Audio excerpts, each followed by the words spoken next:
Esquece, né? Gente, que bom que vocês chegaram, que bom que vocês estão conectados. É uma grande alegria ter todos aqui. Vamos esperar um pouquinho mais. Outras pessoas que se inscreveram que vão entrar.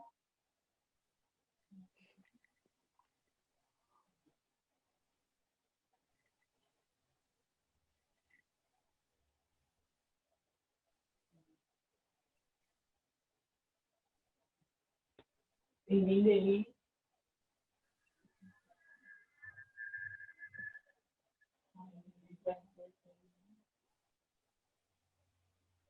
Daniel Dias, aí no conto. E aí, Dani, beleza? Cadê seu irmão, Dani? Só foi falar do Dani. E aí, tudo bom, galera? Tudo bem? Gabriel Matias, Andressa. O Marcos, que é do Canadá, né, Marcos? Tá no Canadá. E aí, Marcos, beleza? Dá um oi pra galera. Oi, tudo bem? Boa tarde, tudo bem? Cadê você? A câmera. Bota presente internacional. Quem puder, ligue a câmera, porque a gente quer ver. É mais legal a gente ficar falando com o bonequinho. Opa, Dani, e aí? Tudo bom, Netinho? Beleza? Vamos apoiar a causa aqui, ligando a câmera. O Dani e o Nacho ficaram um do lado do outro aqui pra gente. Olha isso, gente. Gente, para quem não sabe, vamos pegar Tudo bem, Dani? Para quem não sabe, o Nacho, Ignácio, Vivar, Matheus, que é escrito ali o nome formal, ele conhecido por Nacho, e o Dani e o Daniel são consagrados a Deus. Porque, né, eu não sei, a Hilda ainda não conheceu a versão masculina das consagradas, mas existe. Então, tem 2 consagrados aqui, que não conhece. Muito prazer, Hilda. Muito Igualmente. prazer.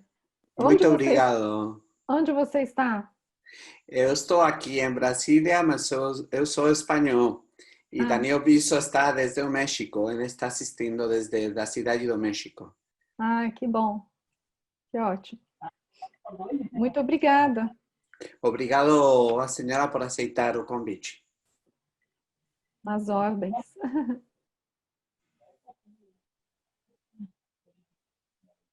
Espero que seja, que eu consiga passar a mensagem que o santuário traz, porque eu já falei do santuário várias vezes e dei muitas palestras. A Mônica também, minha aluna, que quando foi minha aluna, ela fez uma visita guiada comigo, mas a experiência que eu tenho que quando eu falo do santuário é uma coisa que não tem fim, é impressionante.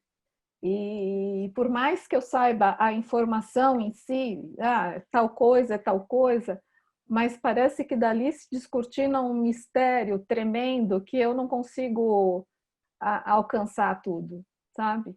E isso isso para mim é a prova de que a arte, e obviamente, né, o artista foi instrumento, né, do espírito. Isso me dá muita alegria, porque a gente fala, nem só o que a gente vê a gente pode acreditar, né? Existem coisas que a gente não vê e elas estão presentes, mais às vezes até do que as visíveis, né? Então, para mim é uma alegria falar dessas coisas, porque eu nunca dou conta, nunca. É bem legal não poder dar conta de tudo, é muito bom. Vamos um pouquinho mais? Agora são 6h33, vamos esperar mais uns 2, 3 minutinhos. Fiquem à vontade, eu estou aqui à disposição. Não sei se eu ligo. Fica bom assim? Não, assim. Estou me achando assim. Tanto faz, né? Tá ótimo.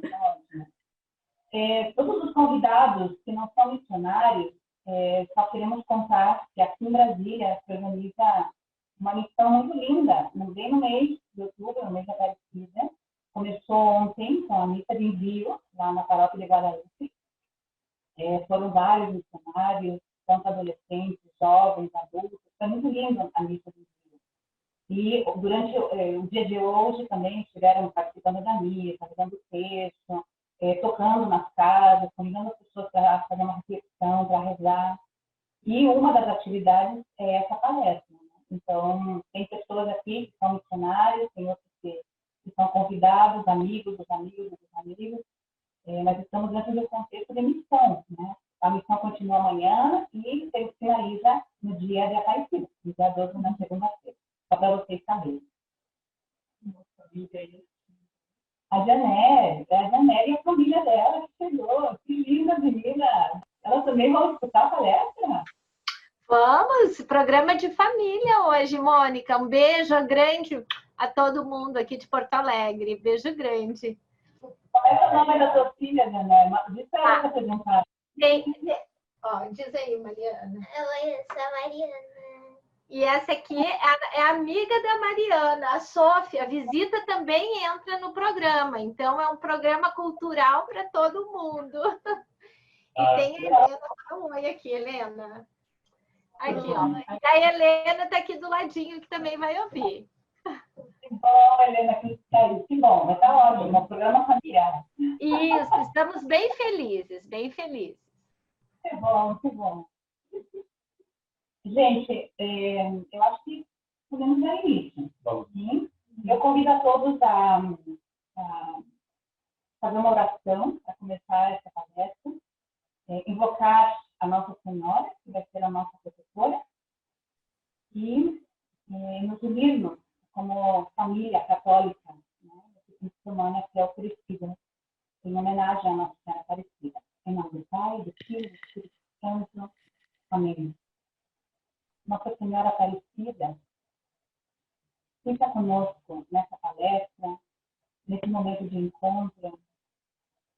Você nos reuniu e, através da Hilda, vamos conhecer um pouco mais da mensagem do Santuário da Aparecida. Fica entre nós. Ave Maria, cheia de graça, o Senhor é convosco. Bendita sois vós entre as mulheres. Bendito o fruto do vosso ventre, Jesus. Santa Maria, Mãe de Deus, rogai por nós, pecadores, agora e na hora de nossa morte. Amém. Cristo Rei nosso, venha a nós o vosso reino. Rainha dos Apóstolos, rogai por nós. Filho do Espírito Santo. Amém. Primeiro, a gente quer dar uma introdução, explicar por que nós escolhemos esse tema sobre o Santuário Nacional de Aparecida. Por que a gente convidou a Hilda? Eu convidei a Hilda porque eu conheci num curso de arte sacra em Curitiba e foi uma experiência muito linda. Para mim, foi transformante. E concluímos o curso com uma viagem lá no Santuário Nacional. E ela nos explicou ao detalhe toda a arte de Cláudio Castro. Mas o objetivo, uma das motivações em oferecer essa palestra foi que a sociedade de hoje é uma sociedade que está muito depressa. E nós estamos acostumados a ver uma imagem atrás da outra, uma imagem atrás da outra, às vezes nem lemos o que a imagem diz, né? Com toda essa realidade das redes sociais, meios de comunicação em geral, fazem com que deixemos de olhar com profundidade a realidade. Então, o propósito dessa palestra, em primeiro lugar, seria esse, né? Aprender e treinar o nosso olhar mais profundo. O que existe detrás dessa imagem? O que significa cada uma dessas imagens que estão lá tão belamente expostas, né, dentro do Santuário Nacional? E isso a Hilda é especialista no tema, então ela vai nos contar. Mas tem outros motivos também. Então, gente, queria saber de vocês, né? Quem que já foi no Santuário Nacional de Aparecida, né? Eu lembro de ter ido lá, já fui 2 vezes, graças a Deus tive essa oportunidade, mas, na minha experiência, né, nós, quando entramos nesse local sagrado, a gente com certeza se maravilha da grandeza, né, da beleza, a gente vê que tem muita coisa, realmente, né, em todo o santuário, mas, provavelmente, a gente não fica o nosso olhar nas coisas, né, ou a gente se acha bonito, mas não entende realmente o significado profundo daquelas imagens, daqueles desenhos, daquelas cores, né? Porque realmente é muita coisa, né? E a gente às vezes está com pressa, quer fazer várias atividades.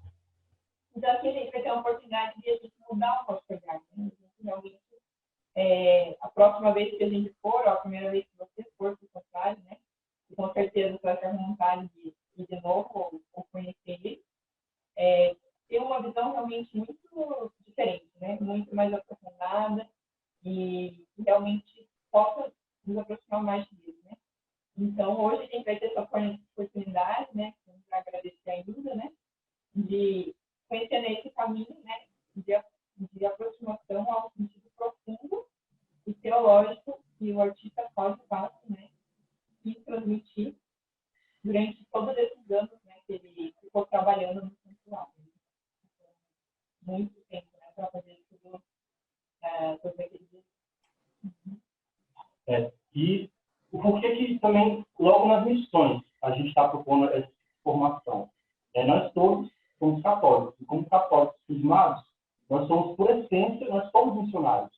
Não só a gente que faz missões, mas vocês, convidados, todas as famílias que estão com a gente também, nós somos missionários. E como missionários, a gente tem o dever, a tarefa de comunicar. Comunicar é ser veículo de encontro das pessoas com Deus. O que quer dizer essa frase? E a gente está levando Deus para as pessoas.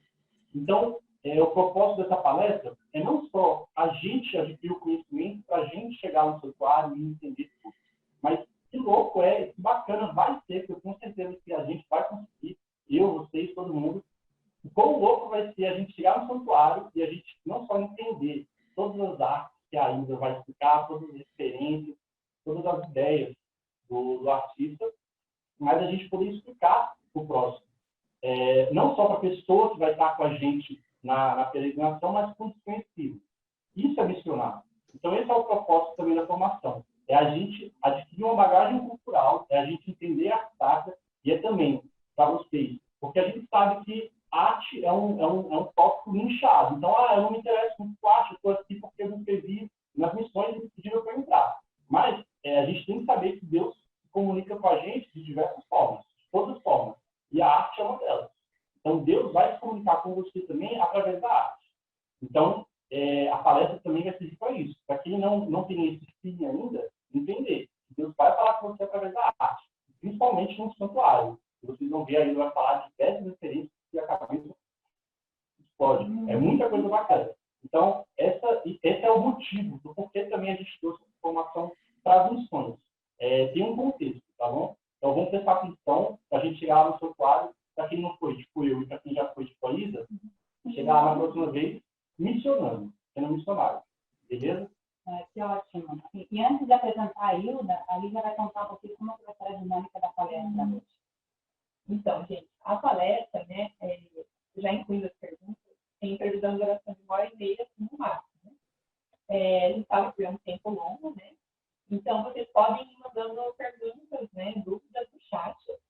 Nós aqui da equipe que está conduzindo, a gente vai filtrar elas e fazer as interferências para perguntar para eles. Né? Elas também interagir um pouco conosco. Então, perguntas no chat e a gente vai respondendo elas ao longo da palestra. Mais uma coisinha só também, só para ajudar, durante a palestra, deixar todo mundo no mudo. Se vocês puderem mutar o microfone, vai ajudar a gente nos vídeos. Muito bem. Bom, e sem mais preâmbulos, vamos apresentar a Hilda. A Hilda, ela é uma ótima pessoa, em primeiro lugar. Ela é de São Paulo, ela é esposa e é mãe de 2 filhas, a Esther e a Raquel, católica, ela é membro do movimento Comunhão e Libertação. Ela é artista plástica, e seu trabalho pode ser conhecido no link que enviamos na link de descrição. Ali vem o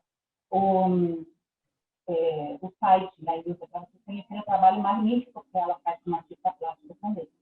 E o currículo dela é amplo. Sim? Atualmente, a Hilda é doutoranda em Teologia pela PUC do Paraná, mestre em Artes Visuais pelo Instituto de Arte da Unesp, graduada com licenciatura em Educação Artística pela FAAP, é artista plástica e designer, Seus trabalhos como artista e designer integram diversos espaços de instituições públicas e privadas. O mais recente no campo da arte sacra é o projeto iconográfico da Capela Rainha dos Apóstolos, em Ibiporã, Paraná. Sua formação artística está alicerçada na estética, no conteúdo e na espiritualidade do Concílio Vaticano II. Foi assistente de Cláudio Castro desde 1982 até o seu falecimento em 2016, atuando em trabalhos artísticos e religiosos e digitais, perdão. Como objeto de estudo no doutorado, pesquisa o acervo bibliográfico e artístico de Cláudio Castro na Abadia de Nossa Senhora da Paz. E agora eu cedo a palavra a Ilza e desejo a todos uma boa palestra. Boa tarde, eu fico muito feliz de estar aqui, receber esse convite da Mônica, que foi a nossa admiração é recíproca, com certeza, e ela sempre me dá parece que me coloca à frente, né, das situações. Isso ajuda a gente a levar o nosso trabalho adiante, né? E eu queria, então, agradecer muito por essa tarde, e sempre, eu estava falando, né, não sei se a sala já estava aberta, estudar a Basílica sempre é uma grande novidade para mim, né? Por mais que a gente saiba o nome dos elementos, muitos me escapam, né? Não tenho pretensão aqui de esgotar absolutamente o que vai ser, né, a apresentação da Basílica, mas sempre eu percebo que tem coisas a mais, sempre a mais, para nós irmos lá, para a gente voltar, ou para a gente estudar, né, sobre a Basílica, mas não é um estudo apenas racional, né? É alguma coisa que também possa fazer parte da nossa vida como um todo, né? Do ser humano integral, como o Papa Francisco tem insistido tanto ultimamente, né? Então, uma educação pela arte, né? Me sinto muito responsável quando eu vejo crianças aí, né? Eu fico bastante emocionada e fico com muito mais responsabilidade, porque elas são, de fato, um grande espelho, né, para nós e, sobretudo, na questão artística. Elas enxergam mais do que a gente, né? Eu espero que a Mariana e a amiguinha e a Helena gostem e os outros que estão aqui que eu não pude ver, né? E, então, já vou começar para a gente não ficar, vamos à parte que é técnica, que eu já... vamos ver...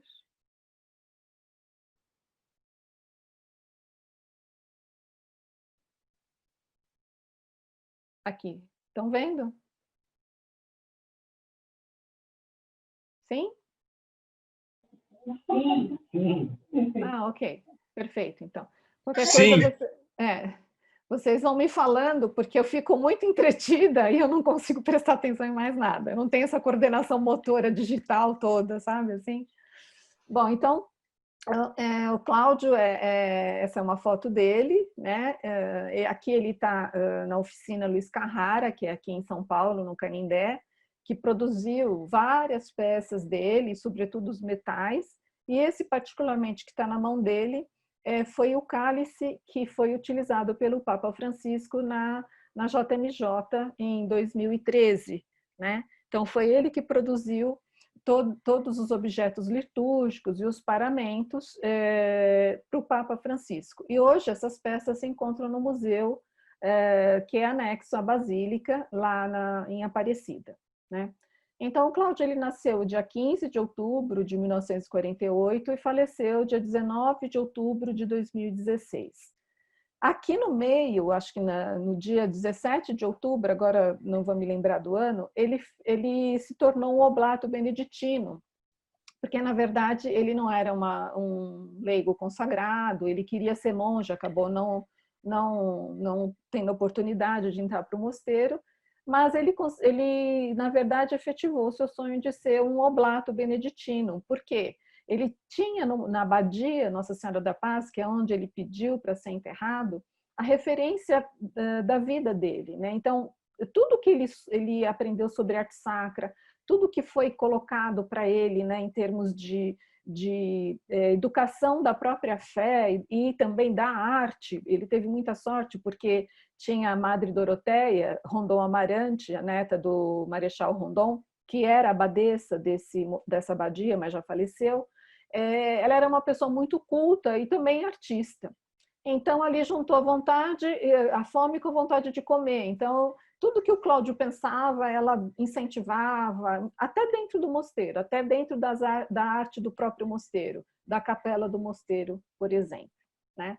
Então, essa introdução, teria mais coisas para falar, mas, sobretudo, a gente tem em mente que o Cláudio sempre dizia que a vida dele, sobretudo a arte dele, se baseou em 3 pilares, né? Que é a fé, que ele adquiriu da família e de outras pessoas que moravam perto da casa dele, o Concílio Vaticano II, que foi um evento que aconteceu, que terminou em 1965, e de fato projetou a igreja de uma forma diferente para o diálogo mais aberto com o mundo, porque foi um concílio ecumênico, né? Esse foi o 2º pilar. E o 3º pilar é a liturgia, que, sobretudo, a partir da experiência beneditina que ele fez na Abadia Nossa Senhora da Paz. Então, a gente precisa ter em mente esse conjunto que norteou a vida desse artista, né, para a gente entender de onde vem a base da arte dele, de onde vem a cultura que ele adquiriu, mas uma cultura não meramente de um conhecimento cognitivo, mas uma cultura.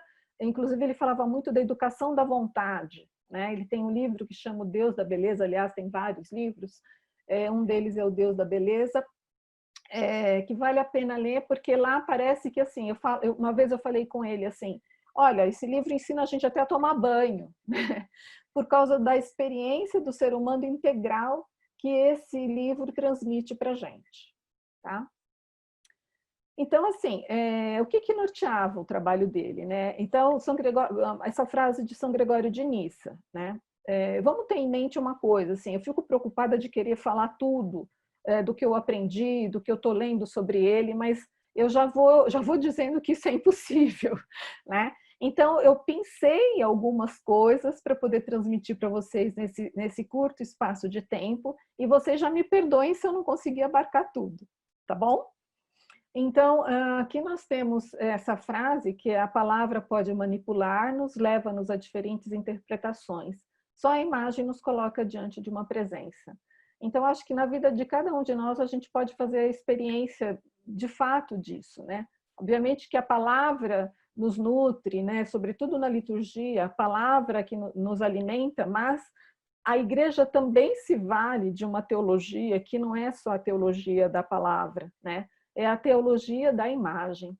Então, essa imagem, quando a gente olha para um ícone, sobretudo para uma imagem sagrada, a gente tem que ter em mente que nós estamos diante de algo que nos leva, né, que é uma janela aberta para um outro horizonte, né? Não termina naquilo que eu penso sobre aquela imagem, sobre aquilo se eu gosto, se eu não gosto, né? Porque a gente tem muito essa história, ai, que horrível, ai, não gostei do pé, não gostei do nariz, ai, essa orelha está muito grande, né?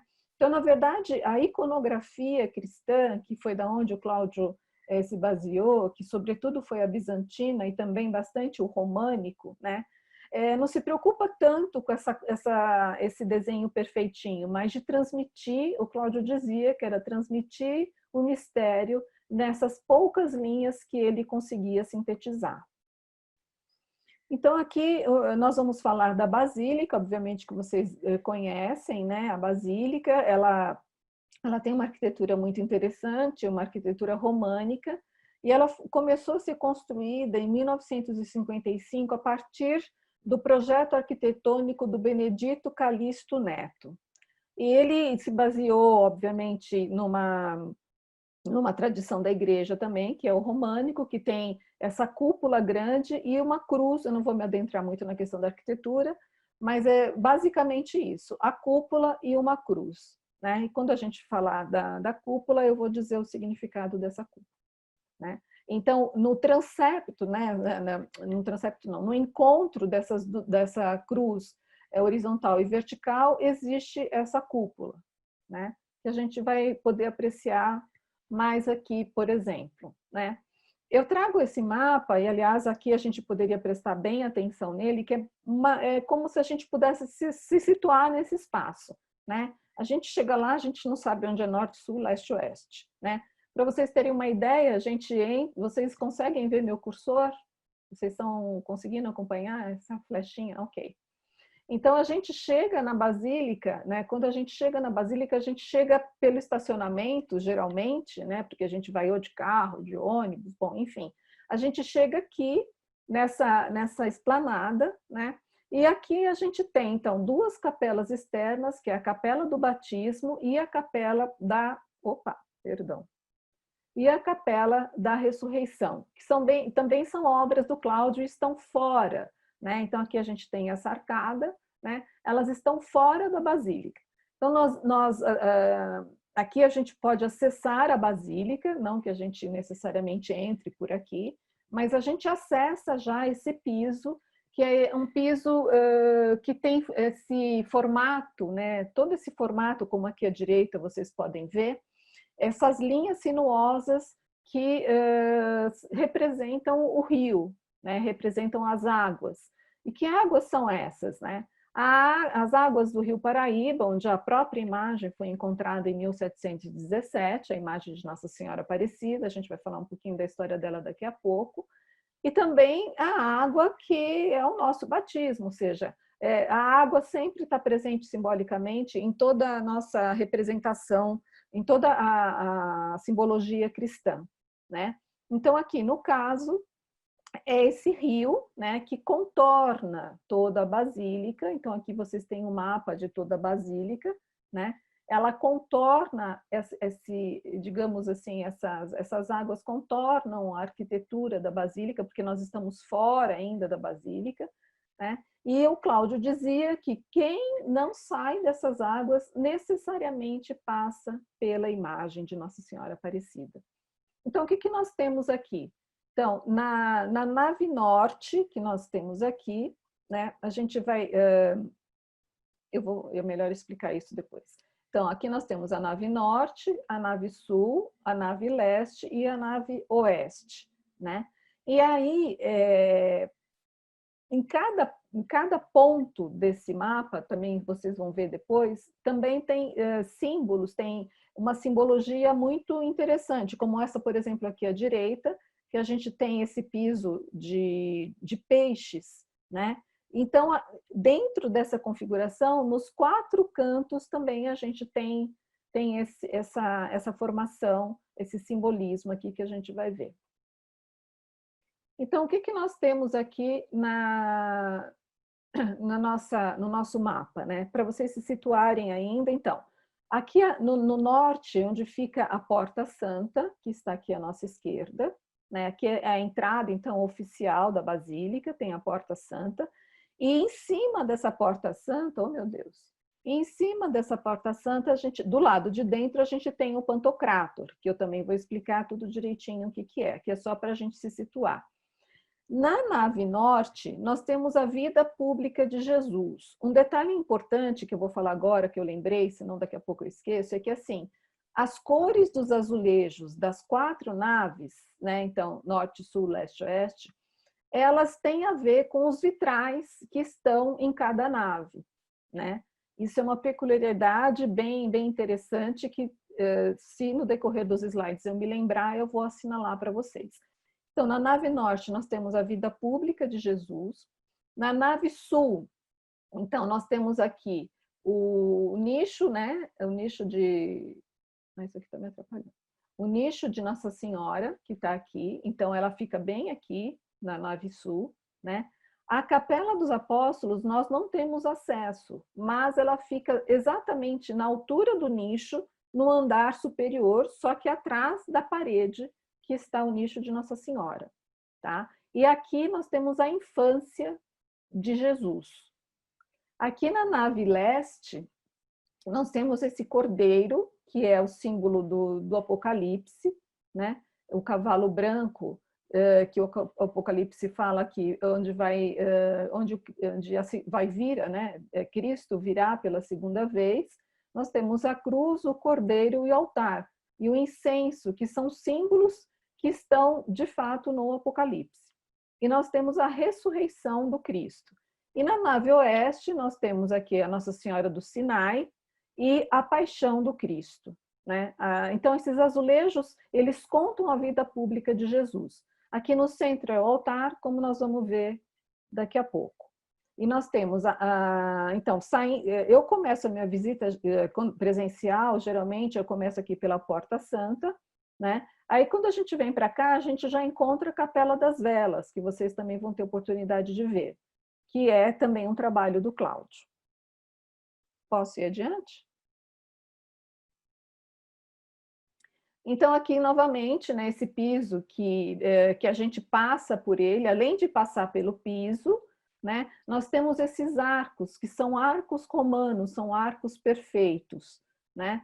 Então, na história da arte, se a gente for ver aqui à esquerda, dá para ver melhor, na história da arte, se a gente for acompanhar toda essa questão do arco, né? Depois, outro dia eu estava até pensando sobre isso, como o arco, ele representa aquilo que, de fato, o mundo, a sociedade está vivendo. Que, no caso, como é um arco românico, né, existe, e ele parte de um círculo, e o círculo é uma forma perfeita, né?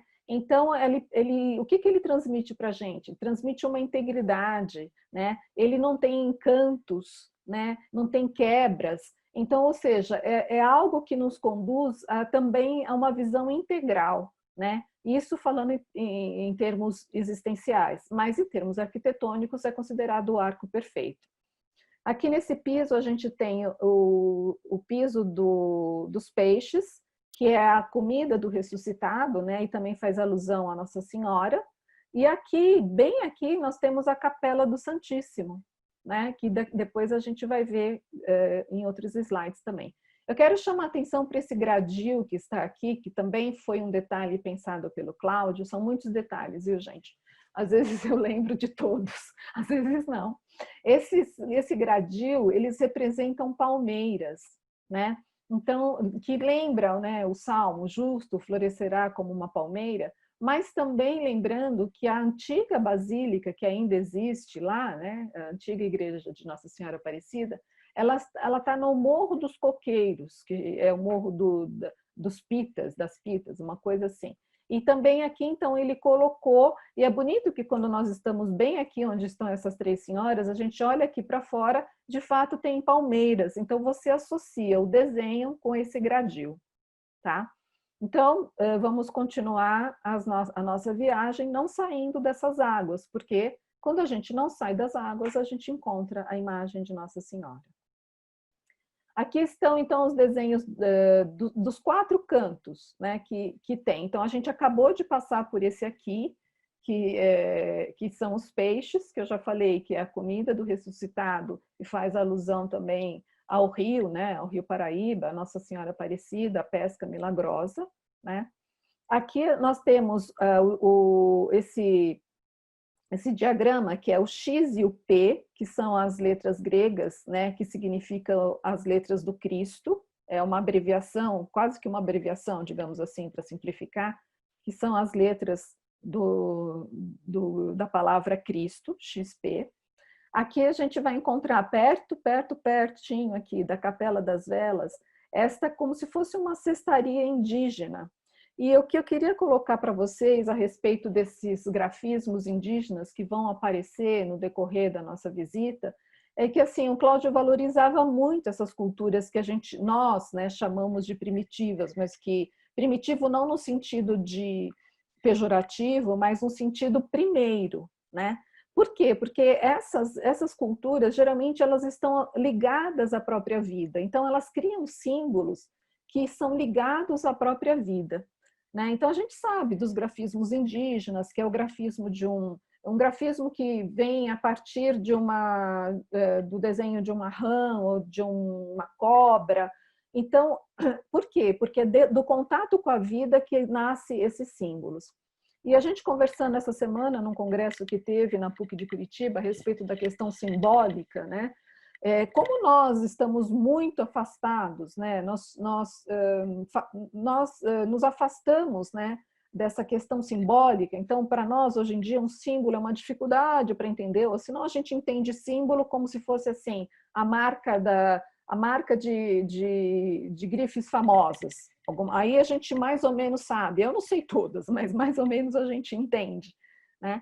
Mas nós perdemos essa dimensão simbólica, e isso fez com que a gente também perdesse esse contato com a natureza, esse contato que faz parte da nossa alma, né? Que faz parte intrinsecamente do ser humano, e aí a gente chega até gerar violência por falta desse contato, né? E essa é uma questão bem profunda, que eu não vou ter tempo de conversar aqui agora, mas é uma questão que eu percebo que nós estamos muito distantes desses símbolos e perdendo a nossa sensibilidade e a nossa visão, né, de enxergar além do que aquilo que nós nos propomos a só olhar, né? Aqui é Jerusalém Celeste, porque a representação do templo cristão é como se fosse a Jerusalém Celeste que desce do alto, né? Então, é nessa Jerusalém Celeste que nós entramos, né? É nessa Jerusalém Celeste que nós vamos lá curar as nossas feridas. E é para lá, no último momento que nós vamos, né? No último momento da nossa vida. Então, isso tudo faz parte do piso externo da Basílica, tá? Nós ainda não entramos na Basílica. Então, ainda na parte de fora, eu queria falar aqui com vocês a respeito da Porta Santa. Eu até anotei aqui algumas questões que eu fiz uma cola, porque são passagens bíblicas que são muito importantes de falar. A Porta Santa, ela pesa 4,5 toneladas e envolveu o trabalho de mais ou menos umas 100 pessoas. O que significa isso? Que até engenheiros navais estiveram presentes na execução dessa porta, porque ela não podia ser maciça, obviamente. Então, dentro, ela tem a mesma estrutura de um navio, né? Para que ela tenha essas folhas externas e com essa parte, digamos assim, não maciça, né? E o que ele nos traz, né? Deixa eu explicar o brasão. Então, na frente da porta tem o brasão da basílica, né? Porque ela é considerada uma basílica menor, que foi um atributo oferecido pelo Papa João Paulo II quando ele esteve aqui. Então, aqui tem Basílica Nacional de Nossa Senhora Aparecida, né? Aqui nós temos aquele... é como se fosse o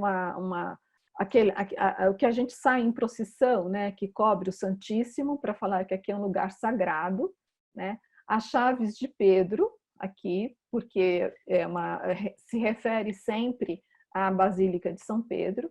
O Alfa e Ômega, que é o começo e o fim, né, de quem é Jesus Cristo, né, daquele que é a porta, né, também da nossa fé. E aqui nós temos os peixes e as águas. Aqui não dá para ver, mas aqui tem o rabinho do peixe. Então, em todos os lugares aqui da Basílica, a gente vai encontrar um peixe, uma água, porque nós estamos mergulhados nesse mistério que é o mistério pascal, por meio desses símbolos que o artista está nos trazendo. Tá, tudo ok? Posso seguir? Então, aqui vem a simbologia dessa porta, né? Então, é a Anunciação, né? O tema dessa porta. Aqui à esquerda nós temos o anjo, que anuncia Nossa Senhora, que ela vai ser mãe do Salvador, né? E aqui o anjo traz um coração, né? Eis que eu vos dou um novo coração.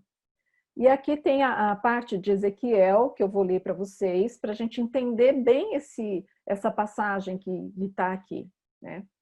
Então, em Ezequiel 36, 26 a 28, o texto diz assim: E dar-vos-ei um coração novo, e porei dentro de vós um espírito novo, e tirarei da vossa carne o coração de pedra, e vos darei um coração de carne.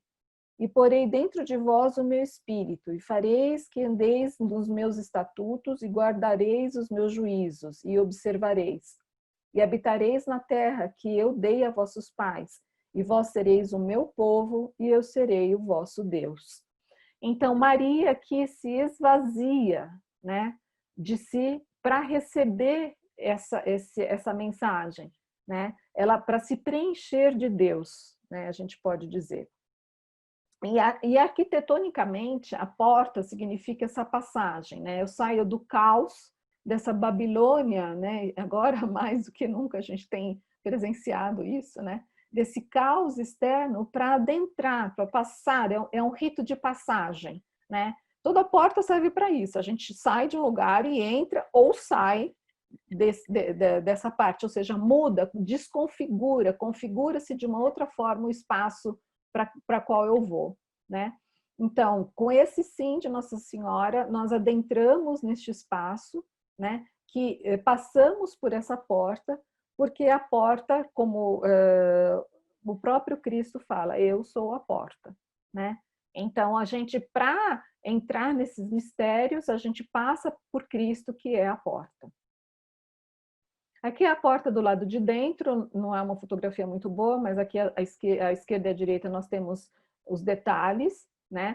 Então, aqui, lembre-se que essa porta foi feita para o ano da misericórdia, né? Que foi em 2015, para o ano extraordinário da misericórdia, porque ela é aberta de tempos em tempos, de 50 em 50 anos, de 25 em 25 anos, ou quando tem um jubileu extraordinário, como foi o que aconteceu em 2015, né? Então, aqui à esquerda, nós temos o filho pródigo que volta, né? Aqui o abraço do pai, e aqui os porquinhos, né? Para configurar, para a gente saber que a gente também está dentro dessa mensagem, dessa cena, né? Então, alegrei-me quando me disseram, vamos para a casa do Senhor. Nossos pés se detêm às suas portas, Jerusalém. E à direita nós temos o bom pastor. O salmo é, sabei que o Senhor é Deus, Ele nos fez, a Ele pertencemos. Somos seu povo, ovelhas do seu rebanho. Aqui a gente tem o sol e a lua, né? Então, aqui o sol, que é o Cristo, que ilumina essa lua que somos nós. Então, a partir dessa luz, da luz do sol, da luz do Cristo, nós somos iluminados, né? Esse ciclo, né? Isso é muito normal numa iconografia cristã, esse ciclo, dia e noite, sol e lua, né? Ele sempre aparece. E aqui na Basílica isso vai aparecer bastante também, né? Porque a gente tem que lembrar que nós estamos dentro desse ciclo, né? O ciclo, por exemplo, se a gente pensar na liturgia, o ciclo das leituras, né? Elas se repetem, de tempo em tempo elas se repetem, né? E quando nós acolhemos essa leitura, muitas vezes a gente fala assim, nossa, já li essa parte e não tinha prestado atenção nisso, né? É justamente para que a gente sempre se recorde. E a novidade do Cristo é exatamente essa, né? Da gente se recordar, às vezes, coisas que a gente já até sabia que sabia, né? Pensava que sabia, né? Então, a porta tem essa simbologia, né? Dessa passagem. Eu passo por essa porta para adentrar um outro lugar, né? E saio desse lugar, né? Para enfrentar e para amar. No Pátio do Colégio tem uma frase muito bonita, eu entro para amar a Deus e saio para amar os irmãos, né? Então, aqui é a Capela das Velas, que também foi esse Cristo é um trabalho do Cláudio. Essa capela é toda cheia de efeito especial, porque a luz bate nesses cobogós aqui e forma esses raios, essas luminosidades, né? E esse Cristo não é o mesmo que está dentro da Basílica, mas ele segue mais ou menos esse mesmo padrão estético, né? Que é o Cristo vazado, né? Aqui, por exemplo, no piso, nós temos representado a menorá. A menorá, o que é? Aquele candelabro castiçal, pode-se dizer, que tem a ver com o judaísmo, né? Ou seja, Deus está presente no meu lado direito, no meu lado esquerdo, na minha frente, atrás de mim, dentro de mim, abaixo de mim e em cima de mim. Ou seja, Ele está em todos os lugares, né? Eu gosto muito do piso dessa capela porque Também aqui, quando a gente sai, eu não tenho essa foto para mostrar, mas eu só vou deixar como uma curiosidade, o artista ele sintetiza aquilo que ele quer dizer, às vezes em formas. Então, a gente está falando de uma linguagem que não é uma palavra, né? Está falando de uma linguagem que é uma imagem. Então, ele sintetiza as virgens prudentes com círculos brancos e as virgens imprudentes com círculos pretos. Mas isso quando a gente está saindo da Capela das Velas, né? Então, aqui agora, quando a gente entra, né, a gente vai entrar então agora para ver o nicho de Nossa Senhora, a gente se depara aqui com os três pescadores, o nome deles é Domingos Garcia, Felipe Pedroso e João Alves, que encontraram em 1717, no Rio Paraíba do Sul, o corpo e a cabeça. Essa história sempre me intriga muito, porque não sei se vocês já viram como é esse rio. Ele é um rio largo, um rio caudaloso, um rio escuro, né? Inclusive, me parece que a tradução do nome é Rio Podre, para vocês terem uma ideia. Não é que é uma água cristalina, alguma coisa assim. E imaginem que eles conseguiram achar, então, o corpo e a cabeça juntos, num lugar assim, que seria improvável, aquela história, é procurar uma agulha no palheiro, onde tem muita informação. Imagina um rio caudaloso e eles acharam essa imagem. Então, o milagre já parte daí, né? Dela se deixar se encontrar, né? E o Papa Francisco, ele tem um documento, né, que foi o documento de Aparecida, que ele foi um dos relatores do CELAM em 2007, então ele fala dessa imagem quebrada que corresponde muito ao ser humano atual, ao ser humano contemporâneo, né? Então ela foi encontrada quebrada, né? Que é como se correspondesse ao nosso coração quebrado também. Aqui à direita, mas isso eu quis colocar porque isso faz parte do mesmo conjunto, mas é quando a gente sai do nicho de Nossa Senhora, nós temos os milagres referentes à imagem, né? Os primeiros milagres, né? Então, o primeiro milagre foi o milagre da vela, que ela se acendia e se apagava na primeira capelinha que foi feita pelos pescadores, né? Quando ninguém dava bola para Nossa Senhora, quando a igreja não estava nem aí para ela. Quem valorizou a imagem, né? Quem venerou essa imagem foram, de fato, os pescadores e as pessoas que estavam ao redor. Então, o milagre da vela, que a vela se apagava e se acendia sozinha, né? Esse foi o primeiro. O outro milagre foi do escravo que, passando pelo santuário, pediu para rezar antes de ser preso, e as algemas se quebraram e o algoz deixou ele ser livre, ficar livre. E o outro é da menina cega, que a mãe levando ela até o santuário. Quando ela chegou perto do santuário, ela fez uma exclamação de que era muito bonito o lugar, ou seja, ela voltou a enxergar. Aqui no meio tem aquela história do cavaleiro, né, que queria afrontar, né, a própria imagem, né, a própria igreja, bom, enfim, queria entrar com o seu cavalo dentro da Basílica Antiga. E o cavalo se deteu, a ferradura do cavalo ficou detida numa pedra de cimento que ainda existe, e ela está no museu também de Aparecida. E aqui nós temos os ex-votos, né, que são tantos os milagres que ainda acontecem pela intercessão de Nossa Senhora, né? Aqui nós temos, então, o nicho, né, de Nossa Senhora. Hilda? Oi, meu bem, fala. Surgiu uma pergunta aí no público, a gente vai colocar, já que apareceram os azulejos. Se você puder falar um pouco alto, Mônica, que está dando aquela interferência. Teve uma pergunta aqui, aproveitando que você começou a falar dos azulejos, né? Perguntaram se esse material, né, tem a ver com a cultura brasileira, uma tradição portuguesa dos azulejos, ou foi por que motivo que o código escolheu ser azulejo? Ah, ok.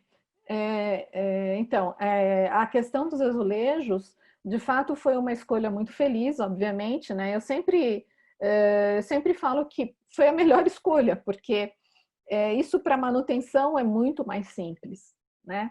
E o Cláudio afirmava que tem a ver com a tradição ibérica, sim, com a nossa tradição portuguesa, né? E também, obviamente, fazendo uma analogia, porque não são do mesmo material, tem a ver também com a imagem de Nossa Senhora, né? Obviamente que Nossa Senhora é de barro, né? É um barro que existia aqui na região de São Paulo, ali no Vale do Paraíba, e os azulejos, eles têm uma outra configuração, né? Um outro tipo de matéria, mas é um pouco essa correspondência, sim, né? E o azulejo permitiu ao artista fazer inúmeras coisas, né? É impressionante, inclusive usar o dourado, né? Eu respondi? Ok, posso seguir? Mas tem a ver, sim, com a nossa tradição portuguesa, assim, nossa tradição ibérica, e tem a ver. É que, assim, aqui ele abusou, né? Usou e abusou de várias cores, né? Geralmente o azulejo português tende mais para o azul. Obviamente que isso é uma questão técnica, né? E essa questão técnica, lógico, quem trabalha com forno, quem trabalha com tinta, sabe que é sempre uma novidade, né? E geralmente as cores, por exemplo, o vermelho é mais difícil de se obter, né? Então, por isso os azulejos eram mais azuis mesmo, eram azulejos mais monocromáticos, né? Aqui ele conseguiu bastante diversificação. Então, aqui a gente tem o nicho de Nossa Senhora, né? Então, a gente passa por aqui, né? Quem aqui tem as cabecinhas, aqui à esquerda, passa por aqui e se depara com o nicho de Nossa Senhora. Eu vou falar primeiro aqui dessa grande coluna que tem esses 3 anjos, né? Então, o anjo mais alto é o anjo Rafael, o anjo do meio é o anjo Miguel e o mais perto da Nossa Senhora é o Gabriel, né? E essa coluna, ela representa a escada de Jacó, né? Então, Jacó, que quando deitou numa pedra, né? E ele sonhou que ele estava em um lugar, né? E que nesse lugar tinha essa escada que subia e descia esses anjos, né? E existe uma analogia, né? Uma referência de que essa escada seja a própria Nossa Senhora, né? Que é a pessoa que leva, né, os nossos pedidos para Deus, né? Então, isso é uma analogia feita à própria Nossa Senhora. Essa grande coluna, né, que sobe, levando os nossos pedidos e desce, nos trazendo as bênçãos do céu, né? Aqui, então, a gente tem um detalhe, né, que é a Nossa Senhora, que tem a ver com a mulher do Apocalipse, né? Então, um sinal grandioso apareceu no céu, que está no Apocalipse 12, de 1 a 2. Uma mulher vestida com o sol, tendo a lua sob seus pés e sobre a cabeça uma coroa de 12 estrelas. Estava grávida e gritava, entre as dores do parto, atormentada para dar à luz. Então, essa é a representação que está aqui, né? Por que isso? Isso eu gosto de frisar bastante, né? Obviamente que a imagem de Nossa Senhora Aparecida, assim como Guadalupe, Fátima, Lourdes, né? Nossa Senhora, eu digo que ela é cheia de efeito especial, né? Então, em cada lugar, ela aparece de um jeito que ela acha que aquilo vai impactar, né? E aqui ela fez toda essa performance, né, do rio, e cabeça separada do corpo, bom, enfim. E tem um grande relato, né, dessa cabeça que nunca grudava nesse corpo, passou por várias restaurações, até que passou por uma restauração definitiva, né? Então, o que eu quero chamar a atenção é que, apesar da imagem estar aqui e nós a venerarmos e termos o povo brasileiro ter tanto esse apreço, né, ela é uma das nomenclaturas de Nossa Senhora, né? Eu estava pesquisando uma vez na internet, acho que eu achei mais de 1000, tem mais de 1000 Nossas Senhoras com vários nomes e tudo mais. Mas a gente não pode esquecer que o principal dela é ser mãe de Deus, né? Então, ela é a mãe de Deus. Então, ao mesmo tempo que ele coloca aqui a Nossa Senhora Aparecida, que é a maneira como ela apareceu aqui, né, para nós, ele coloca também lá, como a gente já viu em uma das naves, a Nossa Senhora do Sinai, que é uma tipologia da Theotokos, né, ou seja, da Mãe de Deus. Então, aqui o que tem, né? Ao redor do nicho de Nossa Senhora, ele está bem no meio, tem as mulheres do Antigo Testamento que prefiguram a Nossa Senhora. Então, nós temos Eva, não estou conseguindo mexer aqui. Eva, Sara, Rebeca, Lia, Raquel, Miriam, Débora, Ruth, Ana, Abigail, Judite e a rainha Esther, né? Ou seja, as mulheres que... a gente sabe que, né, Nossa Senhora é chamada a nova Eva, né? E a da rainha Esther, só para contar duas, né? A rainha Esther intercedeu pelo povo, pelo seu povo, né? Junto ao rei, né? E falou assim: olha, se eu achei graça diante da sua pessoa, eu liberto o meu povo. Então, por isso que elas são a prefiguração de Nossa Senhora no Antigo Testamento. Aqui, então, a gente entra nos azulejos, que eu queria que vocês, obviamente, não vai dar para a gente ficar lendo, né? Mas quando vocês forem à Basílica, só cuidado para não ficar com o torcicolo, porque eles estão bem altos, bem no alto, assim, eles ficam acima desses arcos e a gente fica aqui embaixo, né, nos bancos, contam a história da infância de Jesus, né? O que a gente tem que ter em mente é que, assim, o artista que se dedica à arte sacra, ele não vai inventar uma história de Jesus, né? Ele vai, de fato, expressar na sua arte aquilo que está na Sagrada Escritura, né? Então, por exemplo, aqui nós temos a Anunciação, temos o presépio, vamos ter aqui então, tudo que corresponde à infância de Jesus, né, quando ele pôde, aquilo que diz, que fala sobre ele, então o artista colocou, sempre baseado nas Sagradas Escrituras. Então, se a gente fosse deparar com cada um, então a gente vê aqui no meio, a gente tem os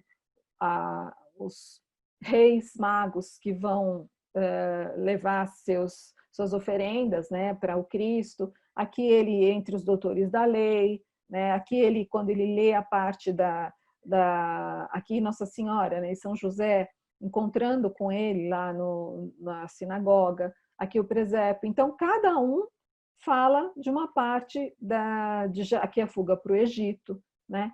Então, cada um desses azulejos falam da vida de Jesus, né? Então, aqui na nave norte, então, aqui embaixo nós temos a Porta Santa, né? Na nave norte, eu gosto muito de falar dessa nave e também da nave onde tem os homens, o painel dos homens, a gente chama isso aqui o painel das mulheres, que Cláudio colocou as mulheres dos 3 milênios, né? As mulheres que atuaram na vida da igreja, né? Então, a gente chega lá, todo mundo fala, olha uma, olha a outra, olha uma, olha a outra, né? Até que ele colocou aqui no final a irmã Dorothy, que tinha acabado de ser assassinada, né? O que esses painéis nos chamam a atenção, né? Eu digo que a obra do Cláudio, ele tem uma perspectiva inclusiva, né? Ou seja, a partir da vocação de cada uma dessas, nós também podemos descobrir a nossa vocação, né? Porque o que o artista coloca aqui sempre nos seus painéis não é a questão do martírio ou a questão como viver ou sofrer, mas justamente a questão do chamado vocacional de cada um. No painel dos homens, no painel dos apóstolos também a gente vai ver isso, tá? Então aqui ele identifica as mulheres. E nós temos aqui o Pantocrátor, que é uma representação típica da obra do Cláudio, né, sobretudo, mas ele tem uma origem, né? O Pantocrátor foi um modelo, né, de como os bizantinos, né, na Idade Média, eles representavam o Cristo, né? que é diferente, bem diferente, vocês podem comparar, e a comparação é bem óbvia, que é uma reflexão a respeito da figura, da imagem do Cristo, muito diferente da do Barroco. O Barroco que nós conhecemos, que é aquele Cristo ensanguentado, um Cristo sofredor, né, que foi uma arte da Contra-Reforma, né? E aqui o Cristo não, o Cristo ele aparece glorioso e onipotente, né? Ou seja, ele rege todo o universo, né? Mas isso o Cláudio trouxe dessa influência, dessa tradição bizantina. Por quê?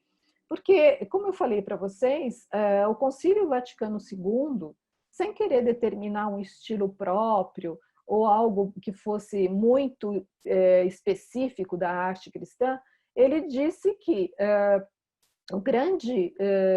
a grande temática, né, do concílio era justamente uma volta às fontes. Quais as fontes? As fontes do primeiro milênio, né? E no primeiro milênio não existia aquele Cristo sofredor, aquele Cristo barroco que a gente conhece aqui muito bem no Brasil. Então, a representação do Cristo, do Cláudio, geralmente não, sempre tem essa conotação do Pantocrator, né? Porque ele se baseou nessa tradição cristã, né?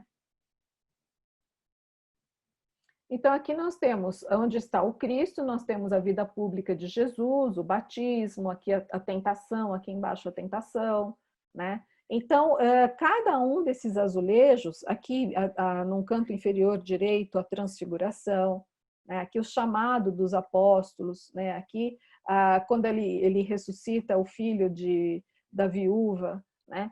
Então, a ação do Cristo na vida, na nossa vida, e quando ele estava lá fazendo o seu ministério, né? Então, o que é importante aqui é a gente entender, ler esses azulejos como se a gente lesse a Sagrada Escritura, né?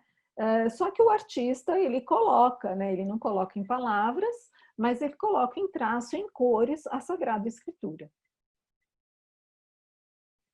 Então, aqui nós temos o painel da Nossa Senhora do Sinai, como eu falei para vocês, aqui no canto inferior direito, que eu estou assinalando com o cursor, né? Então, nós temos a imagem da Nossa Senhora Aparecida, né? Que é uma imagem que digamos assim, faz parte do nosso imaginário, né, brasileiro, mas também a imagem que a igreja, né, venera de uma tradição oriental é a Nossa Senhora sempre acompanhada do Cristo. Ela nunca está sozinha, né? Nunca está sozinha. E nós temos aqui, então, o painel dos homens, né? Que Cláudio aqui colocou menos homens do que mulheres. Aqui são os homens a partir dos 500 anos de evangelização do Brasil, né? Por isso que eles estão em menos número. Então, a gente vê Anchieta, a gente vê Zumbi, todos aqueles que trabalharam pela evangelização, né? Nesses 500 anos. Aqui, então, nós temos o painel na nave oeste, o painel da paixão e da morte. Vocês vejam as cores, né? Como as cores desses painéis, eles vão mudando, né? De acordo com aquilo que o conjunto da obra daquela nave quer significar. Então, aqui a paixão e a morte, ele tem essas cores mais rocheadas, avermelhadas, né? Do que nos anteriores, né? Então, olha, aqui a gente tem na vida pública esse azul, esse azulado, né? Aqui quer dizer, a gente está com as cores da foto, né? Também. Aqui provavelmente é um azul, né? E por aí azul, tá vendo? E por aí vai. Então essa peculiaridade também a gente pode ver na questão das cores da basílica, né? Como ele trata as cores para cada tema que ele quer trabalhar, né? Então, aqui a gente tem os painéis da paixão, né, e da morte. Então, aqui, lava-pés, aqui a entrada em Jerusalém, aqui o lava-pés, não, aqui quando lavam os pés dele, aqui o lava-pés, né? Aqui diante de Pilatos, a cruz, carregando a cruz, o encontro com sua mãe, a última ceia. Eu gosto de falar da última ceia porque essa representação do semicírculo, né? É uma representação de uma perspectiva que tem a ver também com a tradição bizantina, que esse semicírculo nos inclui, né? Ou seja, faz com que quem está olhando faça parte desse círculo, né? Faça parte dessa refeição, né? Aqui no Horto das Oliveiras. Então, acho que dá para perceber como esses azulejos trazem essa história e a gente pode ler essas histórias, né? Aqui é um painel bem peculiar, né? Que eu queria me demorar um pouco mais, porque para justamente falar dessa arte, se a gente pode chamar assim, de perspectiva inclusiva que o Cláudio faz, né? Obviamente que tem uma estética peculiar, uma maneira peculiar de desenhar ou de se expressar, mas aqui, por exemplo, né, aqui em cima nós temos os apóstolos e nós temos 12 apóstolos mais Paulo, né? Aqui, o que eles trazem como atributo? Quando a gente tem, por exemplo, uma Santa Rita, a gente sabe que tem um espinho, né? Santa Teresinha tem uma flor, então a gente chama isso de atributo, né? Então, aqui esses atributos que eles trazem não diz respeito à maneira como eles morreram, né? Ao martírio deles. Por exemplo, São Pedro não está de cabeça para baixo, né? Então, o que aqui esse painel traz, e eu acho que aí nós estamos incluídos também, é a questão do chamado, né? Desse chamado vocacional de cada um, né? Então, por exemplo, Pedro aqui, que era pescador, tem um peixe e tem as chaves na mão. Então, tu és Pedro, e sob essa pedra edificarei a minha igreja, e as portas do inferno não prevalecerão sobre ela. A ti darei as chaves do reino dos céus. O que ligares na terra será ligado no céu, e o que desligares na terra será desligado nos céus. Então, Pedro traz o atributo da sua vocação. André, né? Vinde comigo e eu vos farei pescadores de homens. Então, André traz aqui, e ele também foi quem estava, né, na multiplicação dos pães e dos peixes, né? Santiago Maior traz essa concha, né? Que é a concha que lembra Santiago de Compostela, ou seja, que nos lembra que nós somos peregrinos, né, nessa terra. João Evangelista traz aqui o prólogo, né, de São João. No princípio era o Verbo, e o Verbo estava com Deus, e o Verbo era Deus. E ele aqui identifica o Verbo com o Logos, que é a palavra, né? Em Filipe, Senhor, mostra-nos o Pai, né? E aí Jesus responde: Filipe, estou tanto tempo com você e quem me vê, vê o Pai, né? Ou seja, Abba, Pai, né? Bartolomeu, né? Bartolomeu, como é que você sabe que ele ficou intrigado que Jesus sabia algumas coisas sobre ele? Aí ele disse: antes que Filipe te chamasse, eu já te vi debaixo da figueira, né? Ou seja, ele conhece o nosso coração, ele sabe o que corresponde ao nosso coração. Então aqui Bartolomeu tem uma figueira que está na mão. Mateus, que era um publicano, tem aqui escrito um livro que está escrito segue-me, né? Porque Cristo olhou para ele e falou assim, segue-me. Ele levantou-se e o seguiu. Tomé tem aqui no dedo o sangue, né? Que em João o relato é: põe aqui o teu dedo e vê as minhas mãos, e chega a tua mão e põe-na no meu lado, e não sejas incrédulo, mas crente, né? Então aqui ele tem um dedo com uma marca de um sangue. Tiago tem aqui no seu atributo quase que uma árvore, né? Um pedaço de um galho, da onde sai uma pequena floração aqui, né? Então Tiago, a árvore boa dá bons frutos, né? E Judas Tadeu, São João, né, assinala um pedido feito a Jesus durante a última ceia, né, de Judas. Diz Judas Tadeu ao Senhor: Senhor, como aconteceu que te deves manifestar a nós e não ao mundo? Então ele carrega aqui como se fosse uma medalha, um medalhão com o Cristo, né? E Tiago, Simão Zelote, ele era muito amante, né, da lei, fervoroso, né, pela identidade, e zelo pela identidade judaica. Ele traz aqui, né, um turíbulo. E Matias, acho que a gente sabe como ele foi eleito, né, no lugar de Judas, o traidor, né? Então, Senhor, tu conheces o coração de todos, indica-nos qual destes 2 homens escolheste como apóstolo para substituir Judas, que foi para o lugar que merecia. Então, aqui ele tem um coração. E aqui o apóstolo Paulo, né, que se diz indigno de ser considerado apóstolo, mas o Cláudio incluiu aqui nessa lista de apóstolo, e ele traz, então, as cartas, né, o rolo com as diversas cartas que ele escreveu como missionário. Então, para não me alongar muito, aqui nós temos os patriarcas, e o artista inclui aqui também o João Batista. Acho que para fazer par com os 13 aqui de cima, ele incluiu mais um aqui embaixo, né? Então, nós temos aqui Abraão, Isaac, Jacó, com a escada, que também cada um tem o seu atributo, né? Eu queria falar muito de Ezequiel, porque chama a atenção por causa desse esqueleto, né? Então, em Ezequiel 37, 1:14, diz assim: assim diz o Senhor Deus a estes ossos: eis que farei entrar em vós o espírito, e vivereis. E porei nervos sobre vós, e farei crescer carne sobre vós.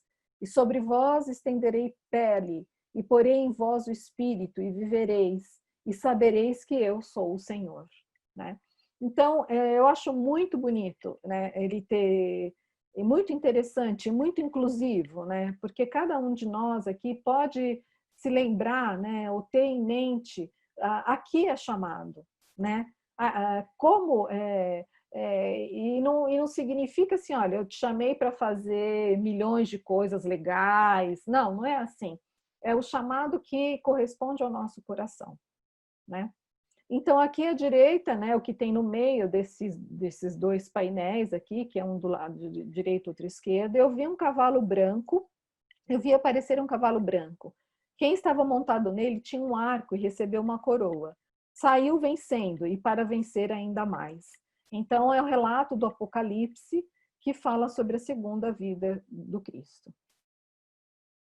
Aqui na nave leste, então, a gente tem os painéis da ressurreição, né? Essa cor mais esverdeada.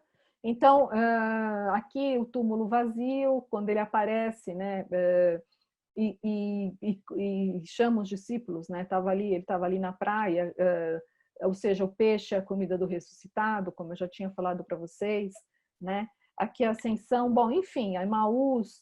A gente pode ler cada uma dessas imagens aqui e ficar contemplando, ficar meditando, que é aquilo que, de fato, a iconografia cristã pede, né? Que a gente olhe para cada imagem dessa e possa se demorar nela, né? E possa ficar lendo essas imagens, lendo essas cores, lendo esses traços, né?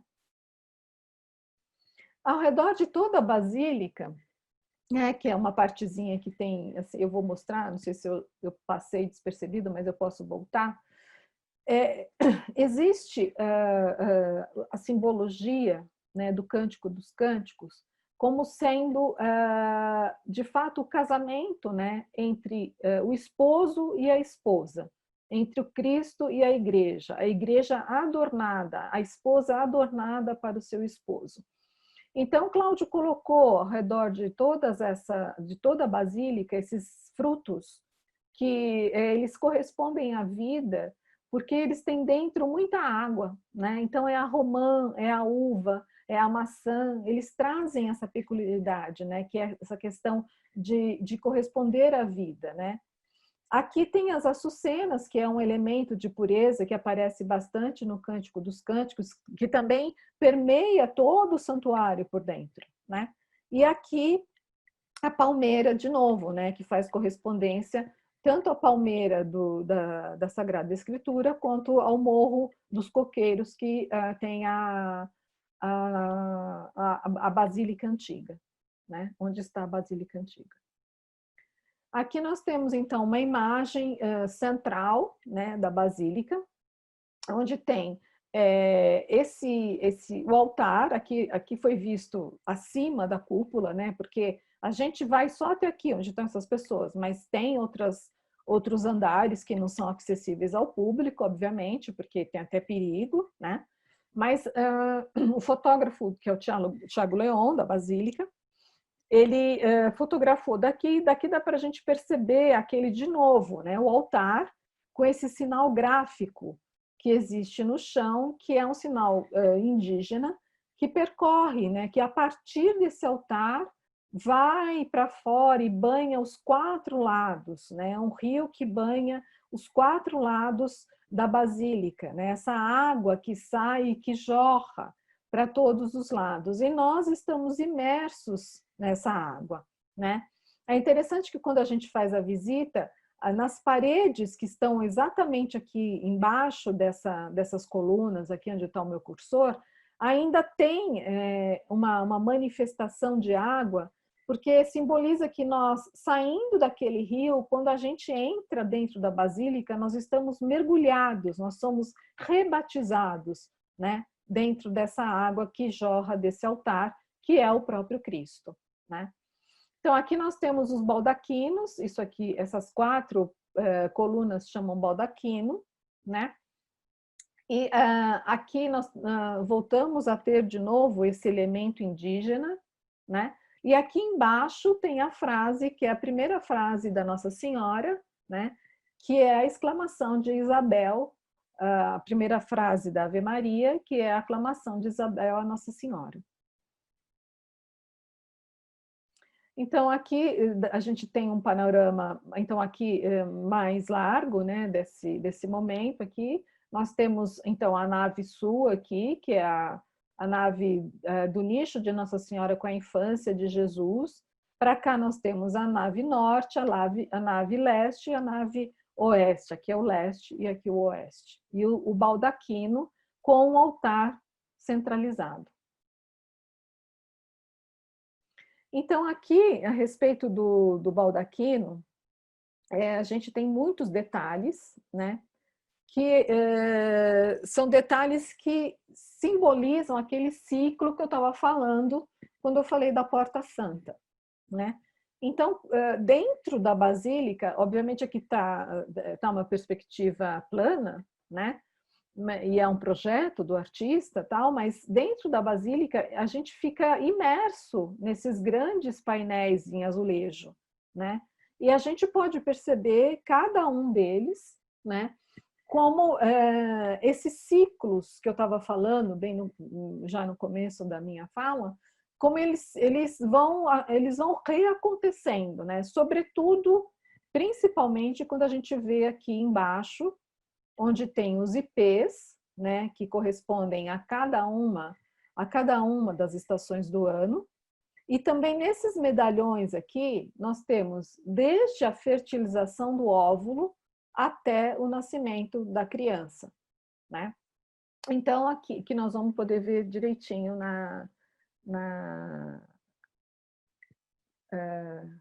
no decorrer das fotos, né?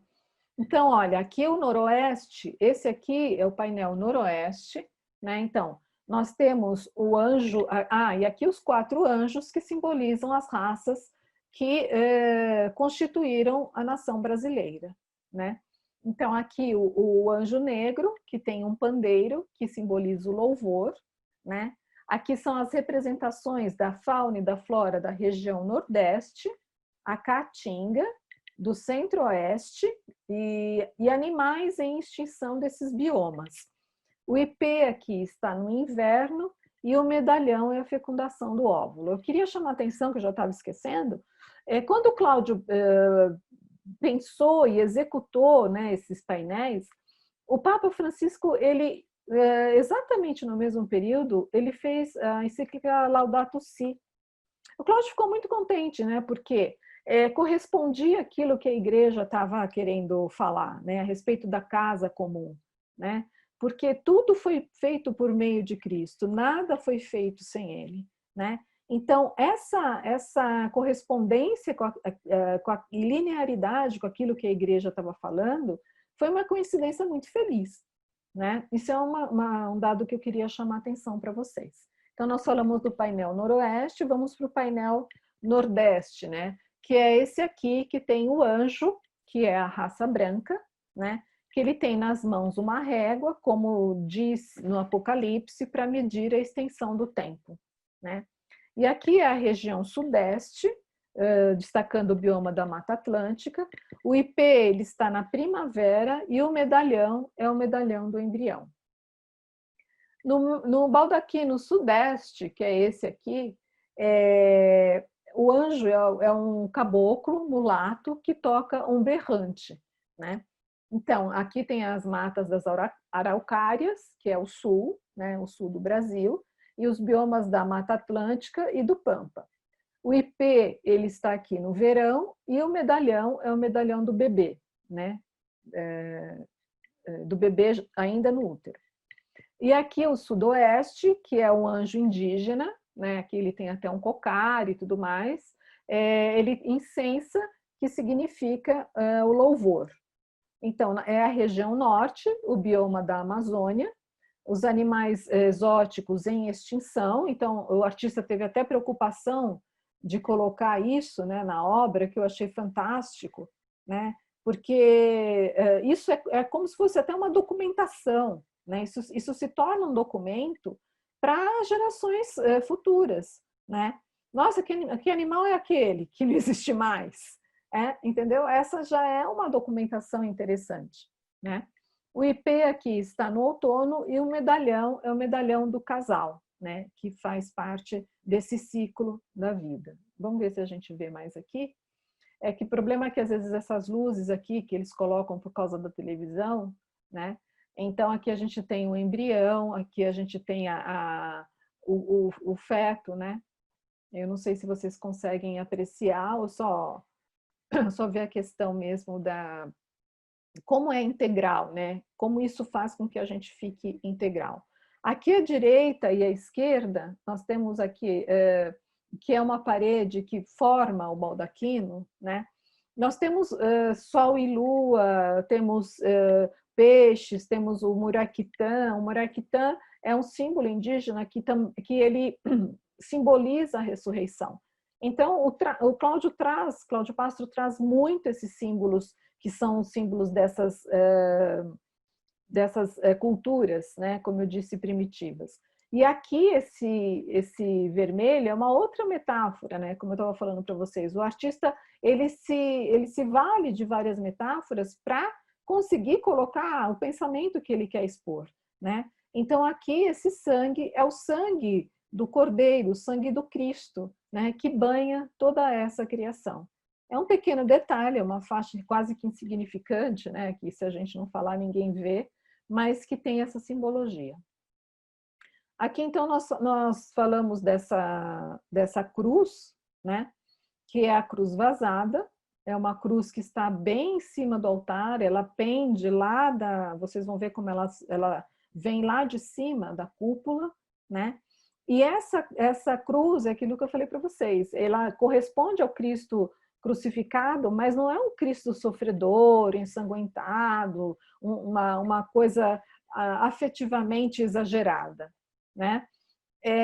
Isso para dizer que a temática, né, a estética do Cláudio não correspondia mesmo a esse tipo, né, barroco, né? Tinha mais a ver com essa questão da tradição bizantina, né? Então, aqui nós temos o nicho da Nossa Senhora, só para localizar vocês, né? Aqui, de novo, o baldaquino com a criança, aqui o bebê, né? Para vocês olharem em detalhes aqui, né? Aqui o baldaquino que tem os pampas lá, que tem as araucárias, né? Então, todos eles têm mais ou menos essa configuração, só que cada um traz um bioma brasileiro, né? É uma síntese fantástica que ele conseguiu fazer, né? E conseguiu colocar isso, né? Executar isso. Aqui também um outro panorama, né? Dos 4 biomas, com referência ao altar e as naves. Então, para vocês perceberem como a gente fica imerso, né? Nesse grande projeto iconográfico que ele pensou para fazer essa questão dos biomas. Aqui nós temos os vitrais, que eles ficam aqui, olha. Tá vendo aqui à direita o meu cursor? Esse vermelho aqui tem 1h do dia, que acho que é mais ou menos perto da hora do almoço.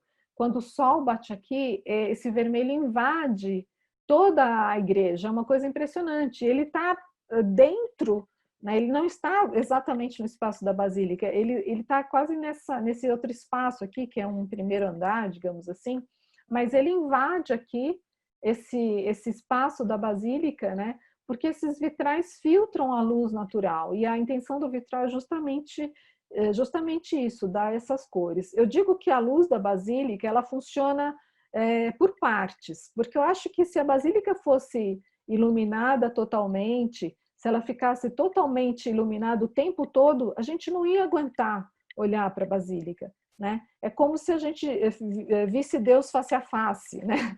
Um pouco, vamos fazer essa metáfora, né? Então ela ora se ilumina de um lado, ora se ilumina de outro, e esses vitrais ajudam a gente, chamam o nosso olhar para alguns detalhes, ora ali, ora colar. É uma coisa impressionante, isso me marca profundamente na basílica, né? Aqui nós temos exatamente o momento, né, que ela foi aberta, que a cúpula foi aberta, quem se lembra disso, em 2016, né, nos 300 anos, na comemoração dos 300 anos, e aqui é exatamente o momento em que que tiraram aqueles tecidos, né, e aí a gente, gozado, eu fui lá, né, e subi até a cúpula antes disso, e vi que tinha esses tecidos assim, eu falei, meu Deus, como é que isso vai funcionar? Fiquei morrendo de medo, e na verdade funcionou, né, quem pôde ver, mesmo que pela televisão, funcionou, né. Então aqui nós temos a frase que eu falei para vocês, né, então, deixa eu tirar aqui que está me atrapalhando um negocinho aqui.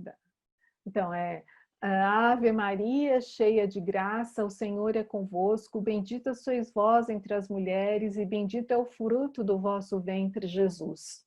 Então, é a primeira parte da Ave Maria, né? E eu queria chamar a atenção de vocês para uma coisa que é muito peculiar nesse projeto, né? Tudo que foi pensado no projeto, e isso tem a ver também com o Concílio Vaticano II, ele foi pensado, sobretudo, para a gente não se perder daquilo que é o centro, ou seja, o mistério pascal que acontece na celebração, né? Então, por isso essa centralidade do Cristo, né? Por isso que Nossa Senhora não está nesse espaço central, porque quem faz parte desse espaço central é o próprio Cristo, né? É ele que é a razão de ser desse espaço. Então, a Nossa Senhora, ela já teve momentos, né, que o nicho dela ficava no altar, né, quando não tinha aquele perigo todo, né? Mas o altar, mas ela, na verdade, ela está à parte, mas ela nos aponta para o Cristo, ela nos mostra o Cristo, que eu acho que é isso que é o mais importante, é a mensagem de tudo que eu falei, vocês podem esquecer, menos disso, né, dessa centralidade do Cristo, que é o projeto pensado em torno disso, né?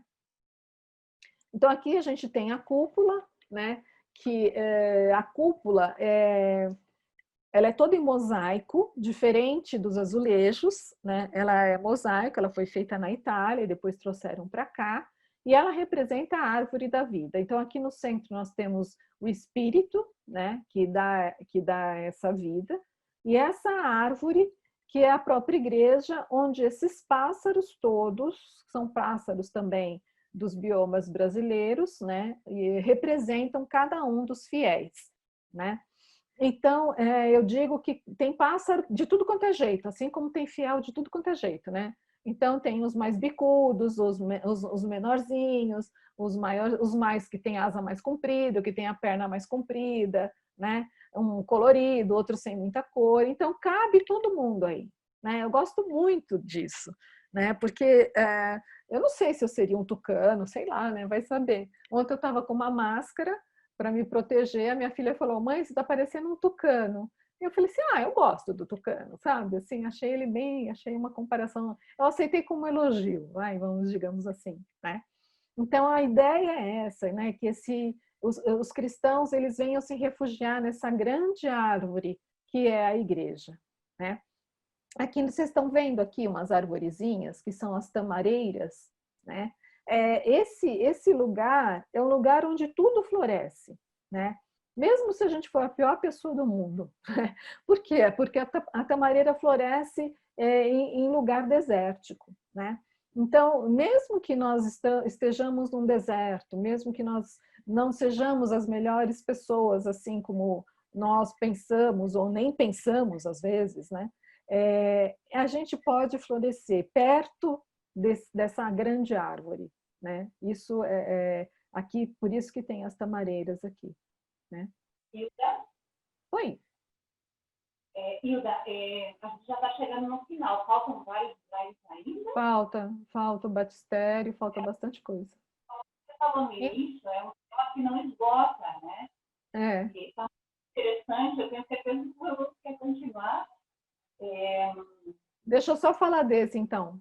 Aí a gente termina. A gente vai terminar em 10 minutos. 10 minutos. E estão pedindo aqui para você explicar do sacrário também. Sacrário? Se você puder explicar do sacrário. Mas explica o que você quiser. Eu prefiro... Eu prefiro... então, vamos falar daqui, né? Então, já falei da cúpula, né? O que significa a cúpula, então, teologicamente falando? A cúpula é aquele lugar, aquele útero grávido que gera novos cristãos, né? Então, esse é o simbolismo aqui dessa cúpula, né? Então, olha, vejam bem, a partir dessa, aqui à direita, a partir dessa cruz, né? Do Cristo crucificado, né, que é a árvore da vida, então isso aqui sobe, é como se fosse um complemento, essa árvore da vida que sobe e se abre aqui nessa cúpula, né? E aqui a gente, que aqui não vai dar para ver, deixa eu ver aqui também não, mas aqui tem aquelas, eu já mostrei no outro slide, que tem uma aguinha, que é bom, enfim, agora vai dar tempo. Tem uma aguinha que nós temos as águas de cima, que também são águas como as águas do piso do altar, e as águas de baixo, né? Por quê? Porque tudo está imerso nessa grande ideia do batismo, tá? Então, só queria chamar a atenção de vocês aqui para isso, que essa grande cruz, ela se eleva e se abre aqui para receber todos os cristãos. E que cruz é essa, né? É a cruz que é a árvore da vida. É a cruz que é o Cristo, né?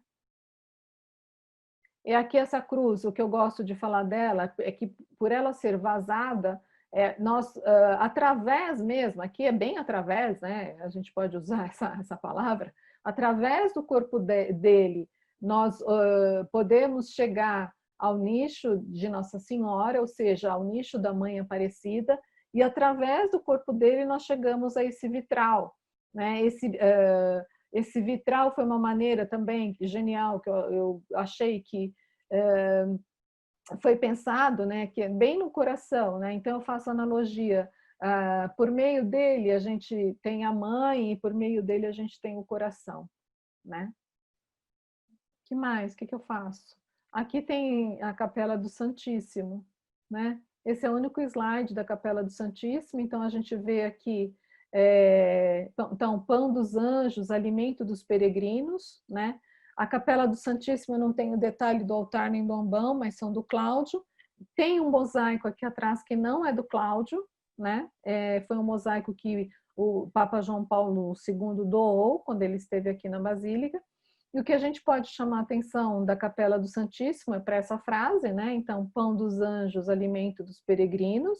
Essas águas que ainda no piso, elas existem, mas aqui também são peixes, né? Peixes de um lado. Ou seja, quando a gente anda na Basílica, a gente tem que ficar olhando para cima, para os lados e para baixo o tempo inteiro, porque sempre tem uma simbologia, né? E aqui a cúpula ela é toda dourada, né? Aqui ela não tem nenhum desenho, mas aqui embaixo ela tem o trigo, né? Que é o símbolo do pão eucarístico. O que eu faço? Continuo? Olha, Hilda. Oi? Temos ainda 15 minutos dentro da sala. Se todos podem continuar, podemos seguir aqui, porque está muito maravilhoso. Alguém colocou aí, eu já era apaixonada pelo santuário, fiquei mais. Eu acho que todo mundo que está aqui sente a mesma coisa e todos que estão conectados também. Então, se você pode continuar, a Ana Paula está falando, continuar uns 15 minutos mais, vai ser maravilhoso. Você me avisa uns minutinhos, então. Eu vou continuar. Tem alguma pergunta, alguma coisa? Parece que ainda não.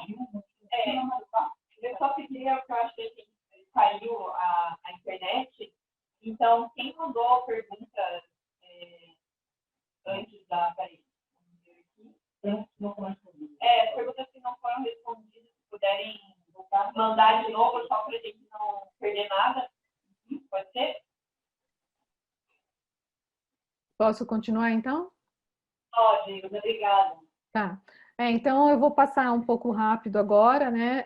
Aqui a gente tem a Capela do Santíssimo, isso que eu falei. Aqui, basicamente, o que ele fez foi a cúpula, o piso, obviamente, o altar e o ambão, né? Os outros trabalhos não são dele, né? Aqui a gente tem a Capela de São José. Obviamente, São José foi colocado pelo Papa, né, até na oração eucarística. Então, o Senhor confiou a José a sua casa. Que responsabilidade, né? Não é para qualquer um essa responsabilidade. E aí nós temos os lírios, né, na cúpula. Então, sempre essas pequenas capelas também têm essas cúpulas que têm o mesmo significado, que é o significado de gerar novos cristãos, né? O útero grávido, né? E aqui o piso mudou, tá vendo? Aqui o piso já é um piso de estrelas, que tem a ver com a casa de Davi e com a descendência de José. Então, chama atenção também para esse detalhe. Aqui o painel, né, que fala especificamente do sonho, né, que José teve, o anjo que anuncia José, né, que Maria estava grávida, né? E aqui nós temos o batistério, né? Então, aqui nasce para o céu um povo de nobre estirpe. O Espírito é quem dá a vida nessas águas fecundas. Aqui a Mãe Igreja gera com fértil virgindade aqueles que coloca no mundo, pela ação do Espírito Santo. Essa é a fonte da vida que banha todo o universo, brota da ferida do coração do Cristo e faz o cristão. Esperai no reino, vós que nascestes nessa fonte. Essa é a porta do batistério, né? Aqui, então, nós já estamos fora da Basílica, né? Naquelas duas pequenas capelas que eu falei que tem, que é a Capela do Batismo e a Capela da Ressurreição, né? Então, aqui tem a porta fechada, é assim, e a porta aberta tem essa frase, né? Eu acho muito bonito porque é aquela história da inclusão, né? Nós estamos o tempo inteiro sendo incluídos nessa perspectiva cristã, na perspectiva do reino de Deus e, sobretudo, da felicidade de poder contemplar essas obras, né? Isso me deixa bem emocionada, para ser bem franca. Aqui temos o batistério, né? Então, vou ver se eu consigo falar rápido, muita coisa. Vou sintetizar bastante, tá bom? Então, nós temos aqui essa fonte que dá para fazer, né, se quiserem, um batismo por mergulho, né? Então, se for uma criança, né, pode mergulhar. Não sei se algum adulto já fez algum, né, eu desconheço essa informação, né? Aqui tem o Cristo, né, que é o Cristo que o Cláudio fez questão de frisar, inclusive ele fala num vídeo sobre isso, que é um Cristo nu, ou seja, um Cristo para nós nos correspondermos a esse Cristo, ou seja, nós sem os nossos pesos, sem os nossos pecados, sem as nossas lamúrias, sem os nossos mimimis, né, como se diz hoje, então ele está aqui nu dentro dessas águas, né? Aqui nós temos 3 imagens, que são imagens da ressurreição, que eu gosto muito da frase, né? Ou seja, é uma morte que não mata, né? Então, aqui, além de simbolizar o túmulo do Cristo, simboliza também a água do o batistério, né? Ou seja, onde se ressurgem novos cristãos. Nós temos aqui, esse lado esquerdo, a ressurreição de Lázaro, né? A própria ressurreição do Cristo anunciada pelos anjos, e do outro lado nós vamos ver outra coisa daqui a pouco. Então nós temos o ambão, que é o anúncio, né,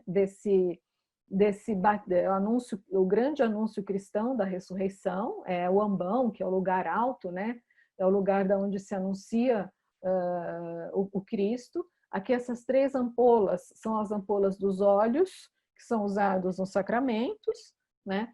A partir dessa cruz, né, o Pai, o Filho e o Espírito Santo, a partir dessa cruz saem esses rios que também circundam todo o batistério. Então nós também estamos imersos nessas águas do batistério, né? Nós não saímos daí sem ser batizados, mesmo que a gente não entre nessa água, né? Então isso é muito bonito, porque além do trabalho de marchetaria que foi feito aqui com a pedra, né, ele traz essa simbologia, né? Aqui, então, nós temos aqui a samaritana, né, que é o outro lado, né, dá-me de beber dessa água, né? E aqui, essa semana até eu ouvi um relato desse encontro, né, do Cristo, né? Porque a pedagogia de Cristo é sempre a pedagogia de um encontro, né? Ele não faz as coisas assim, sem encontrar as pessoas, sem estar entregando a sua própria vida pelas pessoas. Ele encontra as pessoas, né? E a samaritana é um relato que eu ouvi essa semana, inclusive, que ela é a própria representação da igreja, né? E então é a igreja aqui que encontra o Cristo e pede de beber. Ou seja, somos nós que pedimos de beber dessa água que nunca vai, da qual a gente nunca vai mais ter sede, né? Nossa, dei uma enrolada aqui, mas acho que deu para entender, né? Aqui, então, a ressurreição do Cristo e aqui a ressurreição de Lázaro. Aqui nós temos a capela do batismo, né? A capela do batismo, não, a cúpula, né, da capela do batismo, né? E é muito bonito porque na cúpula também o centro ele é liso, não tem desenho, só tem as porcelanas, que são porcelanas importadas, douradas, né? Esses três fios aqui, né? Esses 3 halos, né, que correspondem também ao Espírito Santo, por isso que eu torno a falar da metáfora, da síntese que o artista faz quando ele quer traduzir alguma coisa, né? E aqui, da onde jorra esse cordeiro, da onde jorra essas águas, tem esses cordeirinhos aqui que bebem dessas águas, né? E aí o Cláudio disse que ele se inspirou nessa frase: hoje reconheço o rebanho ao qual pertenço, né? Então, bebendo dessa água, batizados em Cristo, nós pertencemos a esse rebanho. Nossa, eu expliquei quase nada, mas é o que temos. A Capela da Ressurreição. A Capela da Ressurreição fica do lado oposto, então, do batistério, e quando a gente entra, nós temos essa frase. Eu gosto de ler ela tanto de cima para baixo quanto de baixo para cima, mas eu só vou ler uma vez por causa do tempo. Ao paraíso conduzam-te os anjos à tua chegada. Os mártires te acolham e te introduzam na cidade santa, Jerusalém, para o repouso, na cidade santa, Jerusalém, para o repouso eterno, né? Aqui no piso tem essa, como se fosse uma coroa da vitória, né? Aquela, ou seja, depois de passar por tudo, né? Nós recebemos a coroa da vitória. É uma capela também, tem um grande altar aqui, tem a via sacra, acho que são só 7, mas uma via sacra extremamente sintética, mas muito bem feita, né? Corresponde muito ao material, impressionante, né?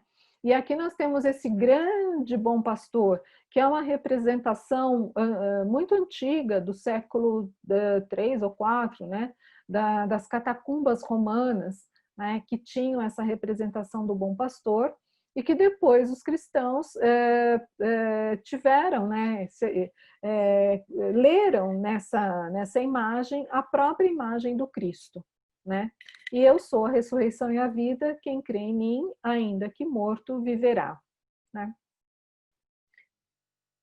Aqui nós temos a Capela dos Apóstolos, isso que eu falei para vocês, a gente não tem acesso a essa capela, né? O nicho da Nossa Senhora, ela vira tanto para a Basílica quanto vira para cá, né? Um dispositivo muito interessante, né? Eu achei bastante peculiar. Então, quando eu tenho uma missa aqui, e não tem missa lá, e os peregrinos não estão lá na Basílica, eles viram a imagem de Nossa Senhora para essa pequena capela, que é como se fosse uma capela particular, né? Aqui eu reforço, então, a questão dos apóstolos, que ele também reproduz aqui, ou seja, ele não traz o atributo do martírio, né? Mas ele traz aquilo do chamado de cada apóstolo, né, a seguir o Cristo. Aqui também, bom, então tem os 12, a gente pode ver em uma outra oportunidade isso, né? Essa Torre Brasília aqui, que eu acho mais interessante, sobretudo para a nossa inclusão, né, essa perspectiva inclusiva que eu estou chamando do trabalho do Cláudio, né? Porque aqui ele coloca, eu não tenho, aqui tem um painel metade dele, mas o único detalhe maior que eu tenho é dessa mulher com as galinhas, né? Quando ele estava pintando esse painel, uma senhora chegou lá, deveria ser uma devota da família dos devotos, e aí foi entregar um dinheirinho para o Cláudio. Falou, olha, eu criei as galinhas, vendi os ovos, tá? Aqui está o dinheiro para ajudar na construção, né? Na reforma da Basílica e tudo mais. Aí ele foi lá imediatamente, subiu e pintou no mesmo instante. Ele eternizou, né, a memória dessa devota aqui. E eu incluo cada um de nós, né? Porque aqui tem os peregrinos, tem os cadeirantes, tem o povo, né? O povo que acorre à Basílica em oração e também para venerar, né? Entregar o seu amor à Nossa Senhora, né? Vejam um piso aqui também, que é um piso do mesmo grafismo que tem lá fora, né? Então são inúmeros detalhes que a gente pode apreciar lá. E aqui eu chego ao fim e agradeço a vocês de coração pela paciência, tá? E se eu extrapolei, me perdoem. Hilda, muito obrigada, foi demais. Só uma pergunta, Hilda. Você, em um momento aqui caiu a conexão, você chegou a falar daquela síntese do sangue do cordeiro? Falei. Falei, achei que você estava ouvindo. Pois é, no momento caiu, mas depois eu vou voltar a escutar na gravação que a gente fez. Eu achei que você estava ouvindo. E não sei se tem... Não sei, Hilda, faltam 5 minutos. Nossa, eu nem vi nada disso. Foi fantástico, realmente as pessoas estão falando aí que, sobretudo, assim, não sei, a sensibilidade com que você trata o tema, a profundidade também, essa relação contínua com a palavra, né? Com a Sagrada Escritura, que foi uma preocupação do Cláudio. Eu agradeço muito o seu tempo, a sua dedicação, o trabalho que você desenvolveu durante todos os anos e a sua disponibilidade em transmitir isso para as pessoas. Tomara que todos saiamos aqui com o propósito de transmitir para o maior número de pessoas tudo o que significa o santuário. Que voltemos a escutar, talvez, essa palestra, anotar agora com calma, os dados para que a gente possa também ir transmitindo essa fé. É uma riqueza que está muito escondida. É muito pouco falado sobre esse tema, né, Hilda? A gente tem que educar mesmo as pessoas. O Cláudio falava sobre isso, né? A gente precisa educar o olhar, educar a vontade, né? E acho que também a gente vai crescendo, né? A gente vai não crescendo mesmo, né? e vai passando de um para outro, isso começa de fato a se proliferar, obviamente, né? Eu tenho certeza disso, eu tenho certeza. Muito, muito obrigada. Mesmo que estamos no virtual, dá para dar um aplauso para ela? Foi ótimo. Muito bom. Muito obrigada. Agradecer mesmo. Foi muito boa a palestra. Muito obrigada aí por compartilhar seus conhecimentos conosco. Né? Como todo mundo aí está falando, que agradece muito, que foi realmente muito boa, né? Que vamos ter um novo olhar agora sobre a Basílica, né? Então, de outros países. Admirar ao vivo, né? Se já foi assim a admiração do São. E não sei se ficou alguma pergunta. Não, acho que foram dois. Só pedir desculpas, na verdade, das interrupções. É um tema interessantíssimo, parece muito bem elaborado por você. Nosso tempo foi um pouquinho mais corrido, mas a gente espera que numa próxima oportunidade a gente fale mais um pouquinho sobre isso. Ah, mas é assim mesmo. A vida é assim e a gente está... É isso que eu falo, a vida deu um limão, a gente está fazendo uma limonada. É a nossa parte, né? A nossa parte. E que bom. Se algum convidado também quiser abrir o microfone para falar alguma coisa, agora podem ficar mais à vontade. Sim, convidados. Alguém quer falar alguma coisa? Alguém quer... Dá uma olhadinha no bate-papo. Os bate-papos foram agradecimentos. Tem vários agradecimentos para você no bate-papo, no chat. A Luciene foi um presente, né? Muito bom. Mas então é isso. Gente. Eu acho também que é um momento para a gente agradecer a Deus a vida do Cláudio Castro, né? Que Deus manteve vivo durante a elaboração do trabalho do santuário. Um dos milagres de Aparecida também. Sim. Por que você não conta isso? E quando encomendaram o trabalho, ele estava doente, né? Sim, ele tinha acabado, né, de sair, ele teve um problema sério de hepatite e ele tinha acabado de sair de um coma, né? Ele achava que ele ia morrer logo, bom, enfim. E ele fez o transplante, né? Mas mesmo assim teve muitas dificuldades, muitas rejeições. E um dia ele falou que chegou lá no nicho de Nossa Senhora e falou: não aguento mais, né? Você resolve o que você faz comigo. E ele teve uma sobrevida muito grande, né? Porque para nós, a gente dizia, nós, os amigos mais próximos, dizíamos que nós éramos, que Nossa Senhora Aparecida era muito interesseira, né? Que estava mantendo ele vivo por puro interesse, né? Então, a gente agradeceu muito a ela esse interesse, né? De deixá-lo mais tempo perto de nós, porque ele, de fato, ele relata, né, em uma das entrevistas que ele deu, como esse trabalho foi quem, de fato, deu vida, deu forças para ele enfrentar tudo o que ele enfrentou depois do transplante, né, que ele fez. E ele disse que é a partir desse trabalho que eu me mantenho vivo, né? E quanto mais ele trabalhava em Aparecida, mais a gente percebia, né, justamente isso, né, esse esvaziamento, né, que ele coloca, né, que eu coloquei sobre Nossa Senhora, que na Anunciação Nossa Senhora se esvazia de si para se preencher de Deus. Eu percebo muito claramente cada vez mais, ainda mais estudando agora a obra dele, né? Apesar de ter convivido tanto tempo, eu agora parece que eu revejo as questões de uma outra maneira, com um outro olhar. E acho que é por isso que eu falo que é infinito, né? O trabalho dele, a nossa gratidão pela própria vida dele e pela igreja, né? Sobretudo que hoje eu fiquei emocionadíssima também com a missa do Carlo Acutis, né? Eu falo como Deus nos dá elementos para a gente viver, para a gente se inspirar, né? A gente só não olha porque a gente é besta, eu acho. A gente só não se inspira porque nós somos muito pequenos. Quer dizer, estou falando de mim, né? Vocês, imagina, nós, né? Se nós não existe. Eu fiquei pensando como Deus às vezes escancara, né, a mensagem. é escancarado demais. Então, eu Carlo, é a encíclica do Papa, né? A pandemia, o que está acontecendo por conta dessa pandemia, né? É muito escancarado tudo isso, né? E hoje, preparando essa palestra, eu fazia um pouco esse link, né, com a missa de hoje de manhã, e eu falava assim, mas é muito clara a mensagem, é muito óbvia, né? O que a gente tem que seguir, o que a gente tem que...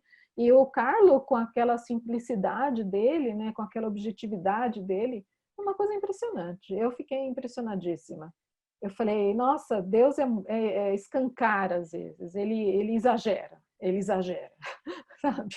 Ele vai falando no miudinho, mas de vez em quando ele dá uns baques desse na gente. Ele exagerou, hoje eu achei. Tá. Que ótima essa finalização. Eu vi que a Luciane apareceu aí, você quer falar, Luciane? De Bagé ou alguém mais? Hilda, eu quero agradecer a Mônica por ter me convidado e toda essa oportunidade de estar aqui, porque eu sou realmente emocionada, né? A Nossa Senhora Aparecida tem uma história, eu tenho uma história muito linda com ela, já tive 2 vezes na Basílica, e agora, depois dessa aula, eu quero em seguida de novo, porque é um outro olhar, né, que a gente tem. E eu poderia ficar a noite inteira aqui. Então, Hilda, tu nos convida, né, para seguir estudando, enfim, porque é maravilhoso. A obra dele, maravilhosa, e a tua maneira de contar e de perceber a obra, espetacular. Muito obrigada, graças a Deus. Muito obrigada mesmo. Que bom, gente. Vai cair aqui, porque aí já acabou o tempo que nós tínhamos no Zoom. Tem outra gente querendo outra reunião, então a gente tem que finalizar mesmo. Mas agradeço novamente a todos que se conectaram. Foi muito bom que você estivesse aqui conosco participando do momento com a Hilda. Hilda, que Deus te abençoe e abençoe toda a sua família também. Amém, amém. Eu adorei que você voltou para o Brasil. Adorei. Também adoramos. Que bom, que bom. Então, vamos dar graças a Deus e vamos finalizar esse momento, né? Em nome do Pai, Filho e do Espírito Santo. Amém. Senhor, nós nos damos graças por todos os nossos benefícios, a vós que sempre estás conosco, que sempre procura o nosso bem, que sempre nos cuida, que nos manda instrumentos para transmitir-nos a tua mensagem de forma clara, de forma direta. Obrigada por ter ficado conosco nesse momento e conduzir os nossos passos. Ave Maria, cheia de graça. O Senhor é convosco. Bendita sois vós entre as mulheres, e bendito o fruto do vosso ventre, Jesus. Santa Maria, Mãe de Deus, rogai por nós, pecadores, agora e na hora de nossa morte. Amém. Rainha dos Apóstolos, Rogai por nós. Tchau, gente. Obrigada. Tchau.